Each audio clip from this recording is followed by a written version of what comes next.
Welcome to World's Cooldown presented by State Farm. I'm La Tigress and here to take a deeper dive into the very first best of fives of Worlds 2020. I've got Crumbs and Mark Z. Fellas, is this your first time back on a broadcast together since LCS?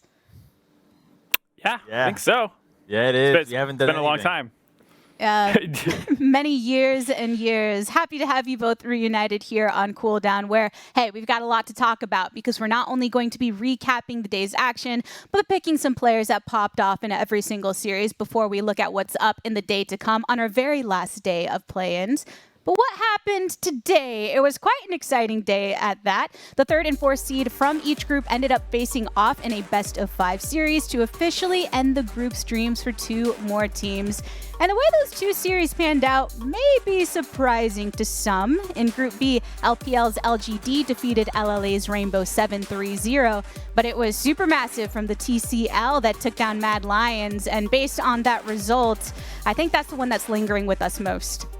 Yeah, it's the most recent one. It's also the bigger surprise. You know, this is the first time that a major region team has lost a best-of-5 during Worlds play-in stage. Yes, HKA did not make it in 2017 out of play-ins, and that was the first time a major region hadn't, but this is the first time that happened in a best-of-5 series. So it is kind of a historic moment, and, you know, huge props to Supermassive for pulling that one off. And it's cool that we got to go into the best of series already because now we're starting to see the depth of champion pools for a lot of these teams and exactly how they stack up in draft against teams from other regions that they've never faced against before. And a lot of these games moving forward will be draft advantages that just explode games because teams are not used to dealing with players that have this much versatility.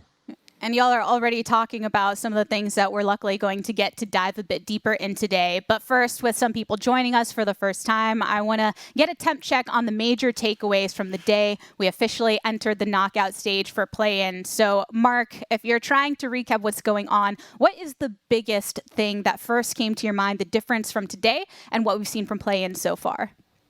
I would say best-of-5 versus best-of-1. Easy. You know, Crumb's kind of already hinting on it a little bit with the draft changes. You know, when you're playing single round robin best-of-1, you're not even seeing the matchup on both sides. So if someone had blue side and that was heavily favored for those two teams, that team would pick up a win there. And so, you know, this is a much more balanced situation. LGD, I don't think people would really call a best-of-5 team, but they still get that benefit of the fact that you don't just play this one game. You can It's easier to maintain mental focus if it's not like something going bad in the game and suddenly it's like, oh my God, we're going to lose this one game. You now know that you have the opportunity to reset. And it did feel like LGD was able to play with less pressure on themselves. They were a lot more proactive and aggressive. They went back to what worked for them before. The Orns, Kindred, just very simple to execute composition. I think the Kindred in particular is really exciting as a pick to come back into the Worlds meta. People just forgot her because she was hard to play. But we were thinking, oh, if you're not playing the Lilia because she's having such a hard time, you can always go back to Graves. Well, Kindred is in that list as well, but luckily for us, the series did deliver the fact that Lilia is still a very good champion despite her scoreline. And that series delivered in other ways as well, because if we're looking at LGD's performance even leading up to that point, they had already garnered every single first blood, and they maintained that here with 100% Crumbs. Did that impress you at all, or what do you think that implicated for the series? I mean, it was that the jungler was going to be very active. When you have a Kindred, you need to be pressuring the map constantly in order to secure those marks. And so I think that Peanut and the rest of LGD just have a really good understanding of what it's like to play this champion as a team. And then they get her more gold in other top side of the map. But I really felt like a large part of the game was, unfortunately, Rainbow 7 not prepared, not used to what LGD was bringing to the table. And a bit of a draft dissonance out of them, I'm going to say, because not all of the pieces that they had synergized as well as you'd like them to. And I will say as well, just comboing off the first blood activity, you know, like LGD does have some of the most impressive early game stats. They have huge gold leads. And so this is very scary, you know, starting to look forward, not only in this best of 5 they have to play versus Legacy. I'm sure Legacy, you know, take notes, OPL guys. This is a little terrifying and figure out how you're going to control Peanut. But also, you know, I think everyone should take note of how good GA and Peanut were. We kind of got to see that today and why people were kind of hyped on LGD coming into the tournament a little bit because their mid-jungle synergy can be quite strong. It does get me pretty hype going into tomorrow's best of fives, but I'm sure if you're on the opposite side of that, you got some things that you're going to be looking into. Mark, you had already touched on it a bit, being that we just witnessed the defeat of Mad Lions at the hands of TCL Supermassive. What does that mean overall in the context of play-ins and Worlds Beyond? I mean, just in the context of playing, which kind of already hit, this is a historic moment, losing a best of five and Supermassive being able to take that upset. Huge, huge, huge. I mean, it feels really bad because it's the first time we've had fourth seeds, and so it is a bit of an experiment, and I think we are learning a lot about regional depth and how strong teams are as you go down.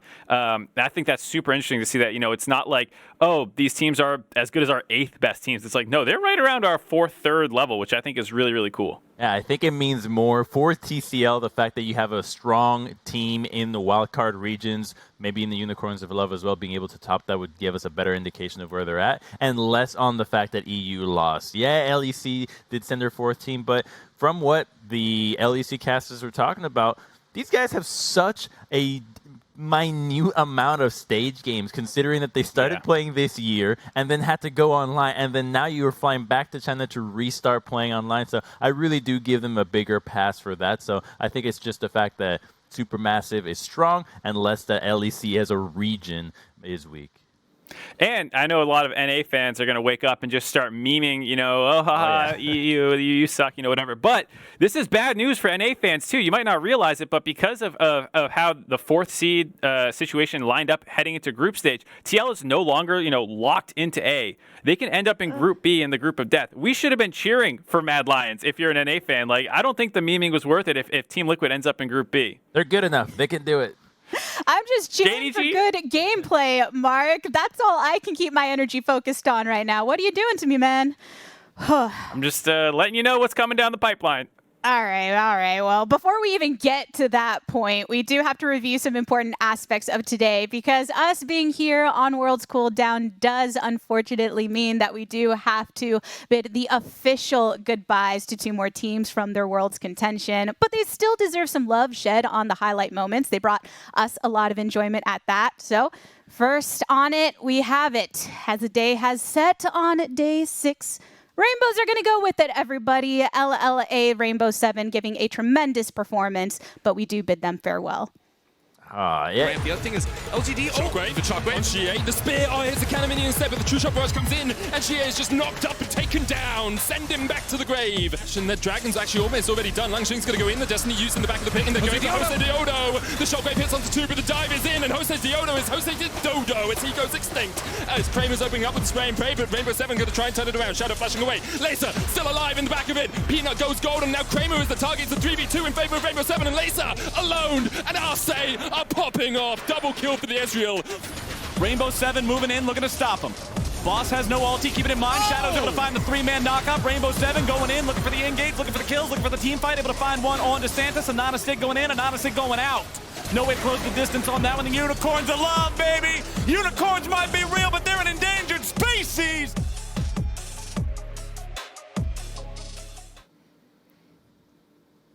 Well, the good news for Rainbow 7 is that we heard from an interview from their jungler, Jose Diodo, that just the scrimming here at Worlds has given them such a better understanding of playing the game, has really elevated them. So if they can take that knowledge, bring it back to Latin America, then start getting other teams on the same wavelength and playing the game, you might actually end up elevating the region. And when you try again next year, you might actually be in Supermassive's shoes. Yeah, it's a lot of really young guys, too. I mean, Rainbow 7 is a well-known name for people who watch play-ins, but it's a totally new lineup for this organization. A lot of young guys, Jose Diodo himself, popping off huge. I mean, everyone was paying attention to him. Those Evelyn games, those Lee Sin games, I think people are going to be excited to see more of him. And who knows, maybe there's some offers knocking on the door, seeing if he wants to come play for one of the major regions. We'll have to see. But overall, very, very impressive performance out of him. You know something we don't? No, I do not.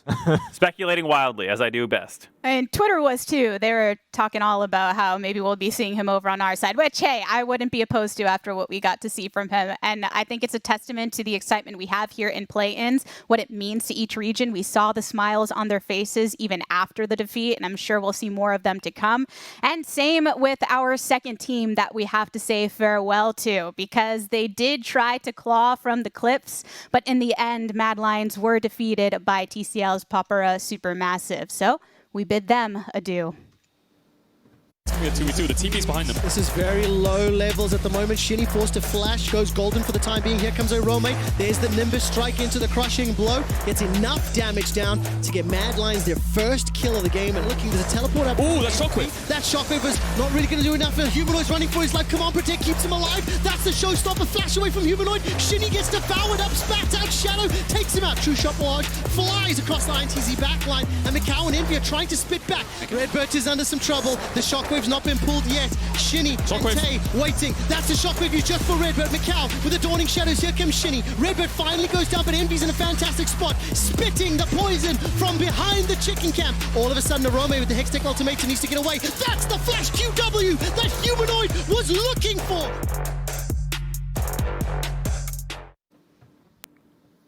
LEC's number 4 seed, Mad Lions. Ta-ta for now, but what a series it was.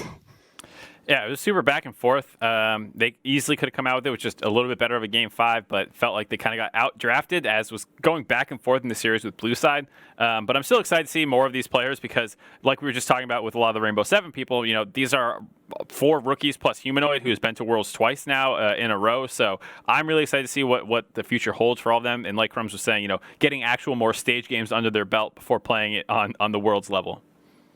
Crumbs. Humanoid, it was the guy for me. I mean, this guy in mid lane was doing so much work. Him and Carsey, really, it felt like it was a 2-man team a lot of the time, not just in the best of 5, but during the whole group stage. So really had a few players that were able to step up, and the rest, well, they're new. You can kind of expect this to happen. It's just such a different feeling considering the circumstances of this year. The quarantine, I think, was something that just threw such a curveball at a lot of players.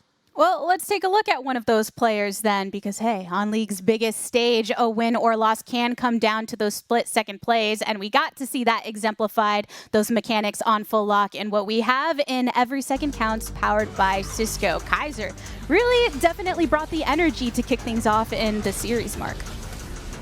Yeah, they went back to one of the things that they were playing a little bit earlier on in the year with the fasting Senna, and Kaiser as support having that flexibility. They are able to kind of delay the situation out until you can show up on that Wukong carry, make a big play in the top lane, and they did not end up being able to win that game. But Kaiser, you know, like you heard Crumbs talking about with Humanoid and Carsey, was kind of the third wheel, I think, for this team. He had a lot of great plays over the course of this series, just not quite enough of them to take it. Yeah, it was a car with 3 wheels indeed. They needed one more wheel. Just don't lean on that side. We'll get there. I mean, they have claws. Wouldn't they pop the wheels? I guess there's something else to look into. But for now, we're going to go ahead and step away here. But in just a few, we have more Worlds Cooldown after this. Welcome back to the Worlds Cooldown presented by State Farm. With our first best of 5s completed, it is time for us to hit you with the recap, taking you through the top moments of today for any of you fans that may have missed out on the action. So, fellas, are you ready to dive into it? A little different style than we have on Cooldown in the past. Let's do it. All right, first best of 5 was a quicker one. We had Rainbow 7 versus LGD Gaming. That's right, and we start things off with a really cool Camille Galio combination that we're so used to, but it is into a comp that wants you to dive them. You have a Kindred on the lineup, so LGD was just able to make sure that their composition never got caught out beyond a few members. Cool little interaction there between Volibear and Camille. Normally you can get off or get away from quite a bit of crowd control. Not the Hextech Ultimatum, but he still ends up going down on the side as the rest of the team is ready to follow up on him. And Rainbow 7, this was at least a better look for me for them, where they had something prepared. It was just that against LGD's very easy to disengage comp. It was so hard for them. And then the Rakan comes in, and LGD is just starting to realize that they don't actually need to do that much. Just draft well, play group together, and the fights and the errors that they had in most of the mid-game and group stages just vanished. Yeah, game 2. Oh, sorry. I was going to help you out. I was going to say game 2 was a much different story where LGD just absolutely ran this game over. Peanut was huge on the Kindred, getting a huge early game advantage, and that was the Peanut that people were waiting for. You know, he was on some people's top 20 list and had really failed to perform during the round robin portion of play-ins, and finally started showing up in this series was massive. And GA as well, comboing together with the Orianna. He had some huge shockwaves. And you don't want to pick Aatrox into these compositions. No. This is probably one of the worst Aatrox picks of all time there. Made it really hard for R7 to actually have a composition that could do anything against the kiting tools of LGD. Yeah, Wangzhu also bringing out his famous Gnar. It's not super in the meta right now, but it's nice to see them having their kind of pocket picks that they can bust out at any given moment. And then, I mean, this was a shellacking as the fights just kept going on. 29 minutes, Baron's already down, getting the Inferno Soul, or excuse me, Elder Dragon, and just running this game over. When the Graves dash is over like that, you know something has gone terribly wrong in the game. I mean, when we go into game number 3, though, it does feel like Rainbow Seven were trying to bring things back a bit. Specifically, we mentioned some of that play from Jose Deodo. This is the final moment of game number 2. But Crumbs, do you think that as far as the way that they're able to approach the beginning of the game, was Rainbow Seven having any hope in them being able to try and counter the Kindred on the opposite side? I mean, I think that their approach towards Kindred is incorrect in that you should just go as long range as possible. You just poke her out, never get in her effective range because she doesn't have any sustain. She's very squishy. At the very least, Jose Deodo had a really good performance on Lee Sin, despite the pick not being cool. The good thing for me that I can take away from R7 here is that when their backs were against the wall in group stages, they were able to completely body Unicorns of Love. Here against LGD, backs against the wall, they had their best game of the best of 5. So I think that this is a team that clearly has the skill. They just need to get in the right mindset that they have to be playing their best from the very beginning of the series. Yeah, and you saw that Lee Sin Kindred interaction, which is why some people do like Lee Sin into Kindred. On the pro stage, though, it does feel tough because you eventually start becoming useless as the game goes on because you do have that nice Kindred interaction. But now there's an Ornn in front of your face, there's a Leona in front of your face, and it becomes a lot harder to make those plays. I also got to say the Camille counterpick into Ornn is a tough one. Doesn't always work out, but this was especially problematic because the Kayle kept ulting Set early on in the fights when Set still had his Haymaker shield still to go. And so there was a bit of a lack of synergy in how they ended up playing these fights out. I wouldn't blame Jose Deodo at all. He was probably the shining member on the team in this game, but they just came up a little short as the team fights went on. And LGD was struggling in team situations in group stage. That has turned around here in plans. They've actually been a lot better around objectives. I think if you're going to see Kayle again, you might see her paired with the Kai'Sa again in the bottom lane. We've got the lethality Kai'Sa build, and if you actually have her go into the backline with the Kayle, you actually have a really impressive combo with the Kayle ultimate here to protect your tank supporter, at least you're not getting a lot of value. So again, I think R7 could have done a little bit more in the draft to take advantage of what their champions bring to the table. It's interesting to hear about how LGD was struggling a bit earlier on in play-ins with the team fighting, considering that's some of the stuff that they were commended for during the regular season. But now, Mark, do you feel that they've been ramping up from game to game in a way where people should be increasingly scared of them going into the next best of 5? Or is it still a little shaky in your opinion? I'm not 100% sold quite on the level that I think I was coming into the event. The best of 1s were very painful, and while they looked better in the best of 5s here, Rainbow Seven is not the stiffest of competition. They had a great run in play-ins, but as you start watching them, most likely slotting into Group C if they can even beat Legacy, which is still up in the air. Legacy was able to beat a lot of good teams in Group A, so I mean it's a tough road for them, and it's only going to get harder from here. I'm not buying into the LGD hype just yet. If they decisively beat Legacy, then we might be thinking it's time to reconsider where we thought LGD was at. I mean, but if anyone's looking to have some confidence in the team, a 3-0 is one way to start instilling it, especially when comparing to our next match, which did go the distance. We have 5 games in total, but we're going to go ahead and start in our recap at Game 3 because there is so much for us to break down with Mad Lions facing off against Supermassive. Yeah, and this was a very back and forth series. Like you said, a lot of the times it did feel like the red side team was struggling in draft a little bit more. And this was another case of that. Supermassive Cacao on the Lilia, something that's been criticized heavily a little bit in the round robin stage. He was able to pick up a lot of wins. There's a nice interaction with the MF ult where you can kind of layer the sleep with the ultimate. They didn't actually get that specific combo off that many times. They just had a straight good front-to-back team fighting team comp. and it was cool to see some of these pocket picks coming out for them over the course of the series. This game had the MF, and it always felt like there was something up their sleeve. Not always going to work out in their favor, but I did like the options for Supermassive. The only problem was I didn't love Armut playing all these tanks all the time. I thought he was a really good player on the Wukong and stuff in the group stage, so I was a little sad to see him given tank duty this series, but his last game did make up for it a little bit. Yeah, I love seeing Armut on tank duty. I'm excited to know that he can actually pop off on the carries in other best of series, though, because I know that Supermassive will give him the agency if it comes to it, and he has quietly been one of the best, if not the best player in play-ins thus far.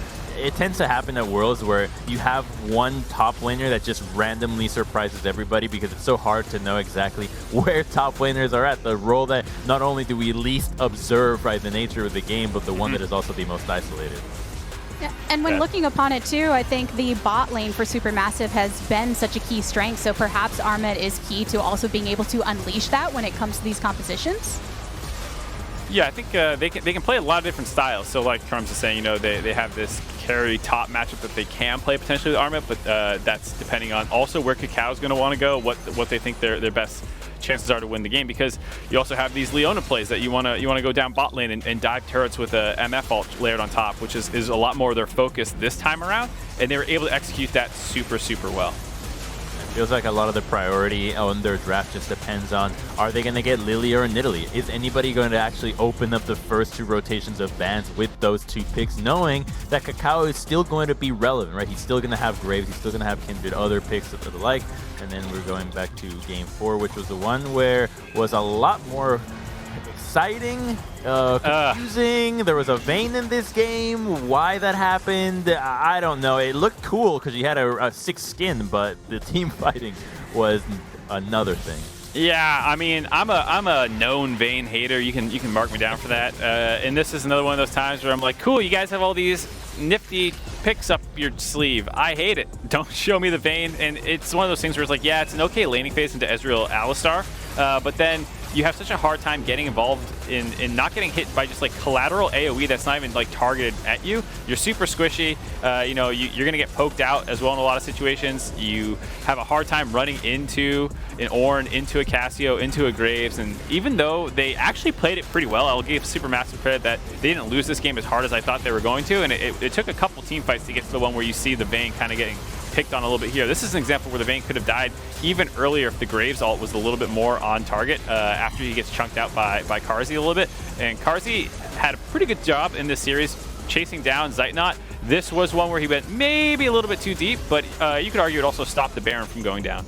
Yeah, I think he had to go for that, but there's actually one play that I want to highlight here. Watch, oh, we didn't get to see it, but you just get to see how Vayne plays out. Like, watch what Vayne does, right? Like, they're walking through my ass, and he's like, what do I do here? Am I just standing still and auto-attacking an Ornn? It's like, okay, yeah, you do get to do damage to the Ornn, but your team is still dying in the front line. So Vayne's short range ends up being her shortcoming.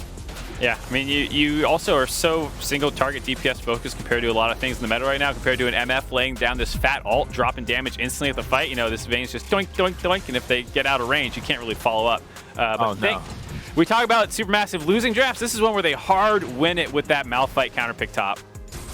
Almost a double kill. The 2v1, absorbing the gank, still getting the kill. That is a brutal start to the series. I think Matt did try and come back in it, but that was not the foot you want to start game 5 on. Yeah, you just know that the Malphite, especially against the Corki, was just going to be such a winning pick. I think that Corki should have been changed entirely. You just could not afford to have another auto attacker going into a Malphite, but they target bans humanoids so much. I think it was 6 mid lane bans, and then you get to see what the Malphite gets to do against this pick. And even though he doesn't get to one-shot him, and the fight looks like Mad Lions could still have some hope in it, don't be fooled. Supermassive still had the compositional advantage by a mile and were able to easily turn things around. Yeah, and this is a huge fight by Bolulu, being able to get that showstopper into the backline and the Haymaker to actually finish off the Corki. I mean, that was a situation where if Humanoid was able to go untouched, maybe he could have carried that fight, but that was a huge fight by Bolu there. And then Supermassive wasn't out of it. Anytime the engages weren't super clean, you basically have 3 auto attackers, like you said. That does have a bit of a problem with like Ninja Tabby efficiency. But hey, if they flub their engage, you can just keep auto attacking people, and this is a post 20-minute fight that was able to go in their favor a little bit. Watch the Caitlyn here. So Zeitnot has been quietly a pretty good AD, somebody to watch in the group stage just to see exactly where he stands compared to the rest of the competition. But it's already a really fed Caitlyn, laying down traps, preventing Matt from regrouping despite having the numbers advantage. And then Caitlyn actually lands a trap onto the Senna and the Renekton, making it so easy to finish them off. Why were they so split? Just go to the dragon. They were so split. I mean, huge credit to Kakao as well, securing that dragon in a stressful situation. Zeitnot as well, winning that kind of like 2v1 up on the top side there.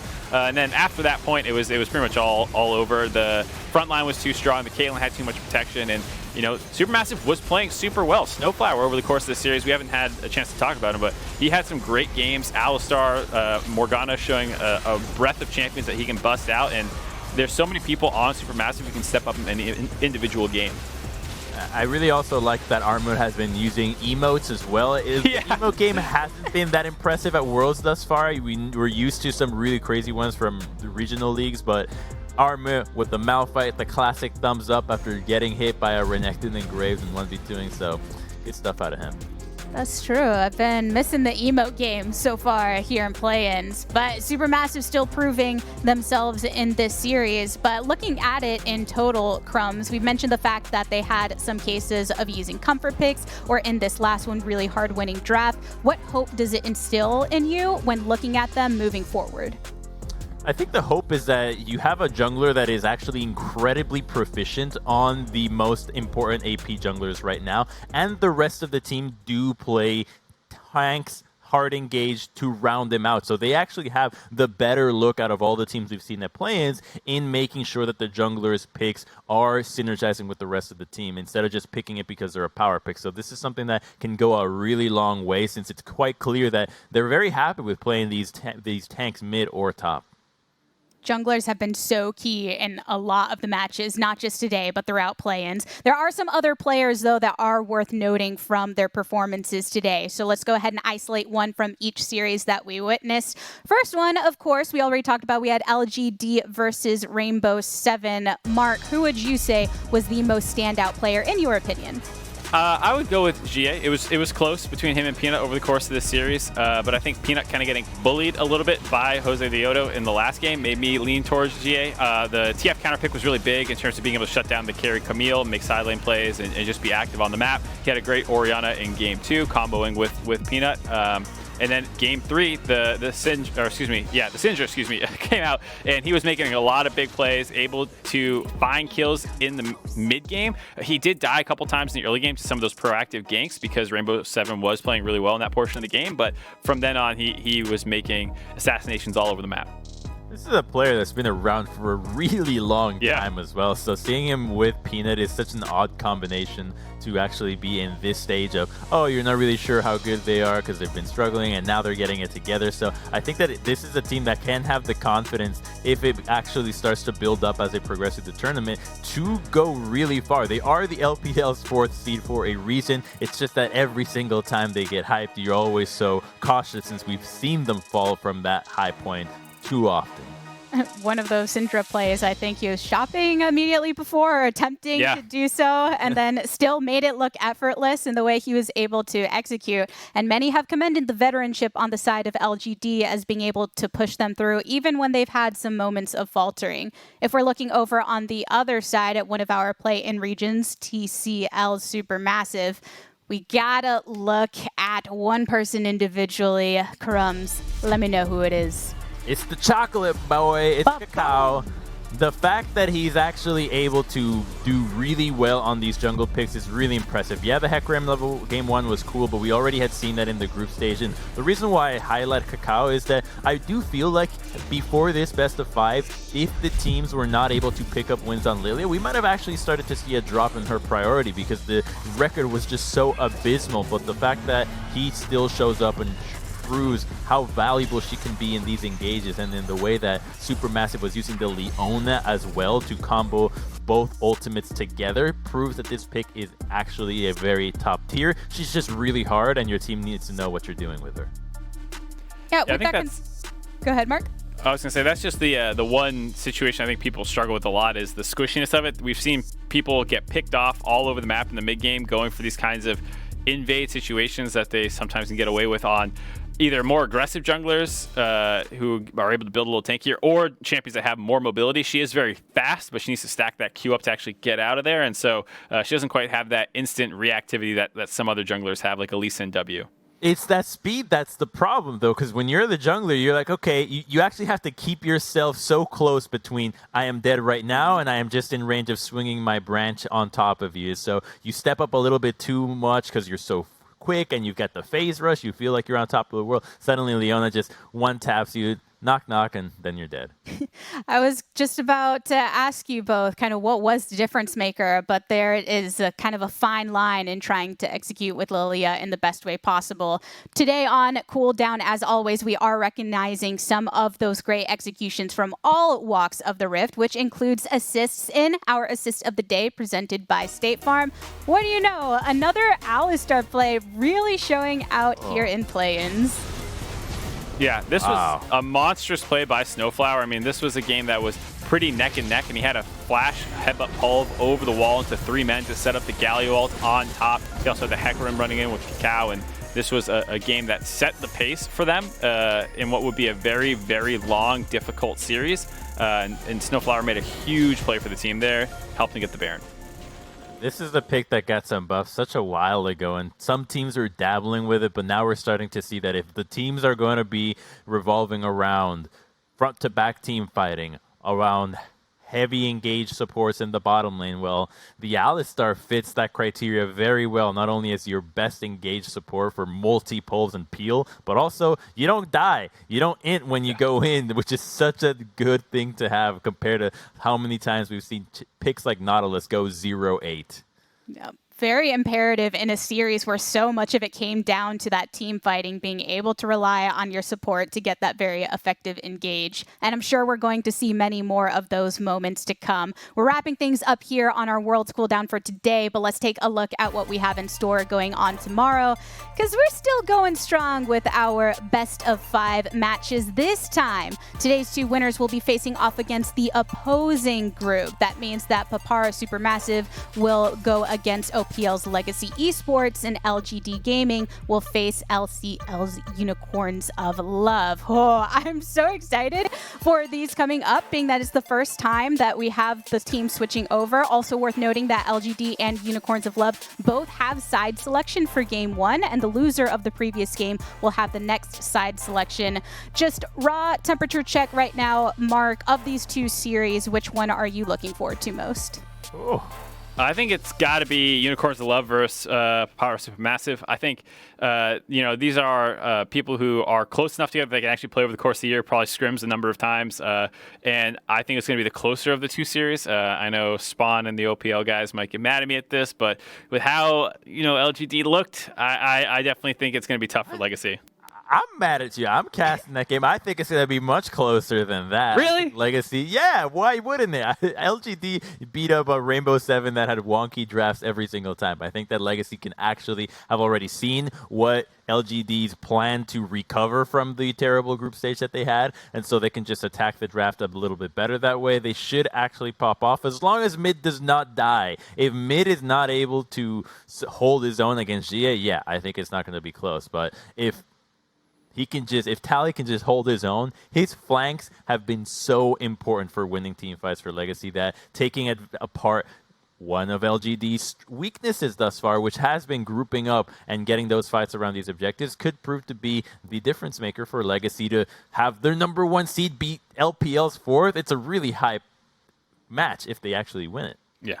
But Crumbs, being that we're switching over and starting to cross the 2 groups here in play-ins, how do you think that's going to contribute to whether it's just the fan experience or looking at that prep process and kind of crossing into that other territory? Oh, it's really tough for somebody to have watched all the games and be like, okay, how's it going to play out in the cross play? Because what likely happened is that before this, some of these teams were actually scrimming against each other, so they might have had some indication of where they were at during the practice, so that could play into it. But from the fans' perspective, you just see that they have two different styles, and you just speculate on how they're going to clash. It's a little bit more of what we saw at the beginning of groups and of play-ins, which is a bit of a free-for-all there and a big draft difference often. Free-for-all territory. We're somehow getting back to that despite being, 6 days deep into play-ins now? I'm excited for it. I know all of you watching are as well. When it comes down to Worlds Cooldown here, we're going to wrap things up. So on behalf of myself, the casters, and all of the remote broadcast crews all around the world, thank you so much for tuning in. Tomorrow, we have more Worlds 2020 action for you that you don't want to miss. Until then, good morning, afternoon, evening, and good night. Good night.